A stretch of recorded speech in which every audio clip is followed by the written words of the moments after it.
کیا آپ جانتے ہیں کہ روزہ صرف رمضان یا ہم تک محدود نہیں بلکہ ہزاروں سال پرانی عبادت ہے؟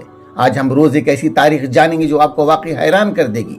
روایت بتاتی ہیں کہ حضرت آدم علیہ السلام ہر مہینے کے 13ویں، 14ویں اور 15ویں تاریخ یعنی ایام 20 کے روزے رکھتے تھے۔ حضرت داؤد علیہ السلام ایک دن روزہ رکھتے اور ایک دن افطار کرتے۔ یہاں تک حضرت موسیٰ علیہ السلام، حضرت عیسیٰ علیہ السلام نے بھی 40 دن کے روزے رکھے۔ رمضان سے پہلے عاشورہ کا روزہ سب سے اہم تھا۔ زمانے جاہلیت میں قریش مکہ بھی 10 محرم یعنی عاشورہ کا روزہ رکھتے تھے کیونکہ وہ کعبہ پر غلاف چڑھاتے تھے۔ نبی کریم صلی اللہ علیہ وسلم بھی نبوت سے پہلے اور بعد میں مکہ میں یہ روزہ رکھتے تھے۔ جب آپ مدینہ تشریف لائے تو دیکھا کہ یہودی بھی 10 محرم کو روزہ رکھتے ہیں کیونکہ اس دن اللہ نے موسیٰ علیہ السلام کو فرعون سے نجات دی تھی۔ آپ صلی اللہ علیہ وسلم فرمایا، ہم موسیٰ علیہ السلام کے زیادہ حقدار ہیں، اور مسلمانوں کو اس روزے کا حکم دیا۔ نبی اکرم صلی اللہ علیہ وسلم مکہ اور مدینہ میں بھی ہر مہینے 3 دن 13ویں، 14ویں، 15ویں یعنی ایام 20 کے روزے رکھنے کا اہتمام فرماتے تھے۔ اسلام میں روزے کا حکم ہجرت کے دوسرے سال مدینہ منورہ میں نازل ہوا جب سورۃ البقرہ کی آیت نمبر 183 نازل کی گئی۔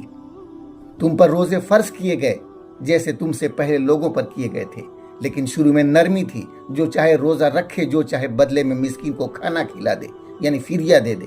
بعد میں اگلی آیت نازل ہوئی جس نے صحت مند اور مقیم لوگوں سے یہ اختیار ختم کر دیا اور روزہ رکھنا لازمی قرار دے دیا گیا۔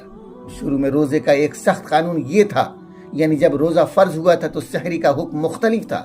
اگر کوئی روزہ دار افطار کے بعد کھانا کھائے بغیر سو جاتا تو اس پر اگلے دن کے افطار تک کھانا پینا اور بیوی سے تعلق منع ہو جاتا تھا، چاہے سحری کا وقت باقی ہی کیوں نہ ہو۔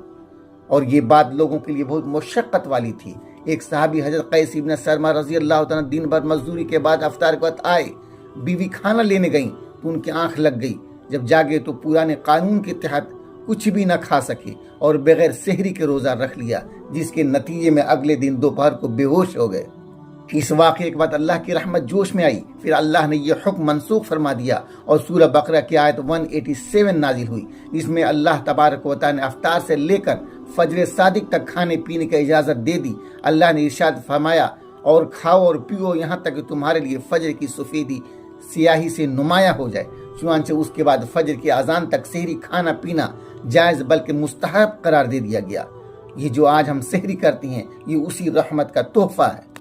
اللہ جانتا تھا کہ انسان کمزور ہے، اگر ایک دم پورے مہینے کی بھوک پیاس کا حکم آ جاتا تو شاید یہ نئی امت گھبرا جاتی، اس لیے اس رب کریم نے ہم پر بوجھ نہیں ڈالا بلکہ اپنی رحمت سے ہمیں آہستہ آہستہ تیار کیا۔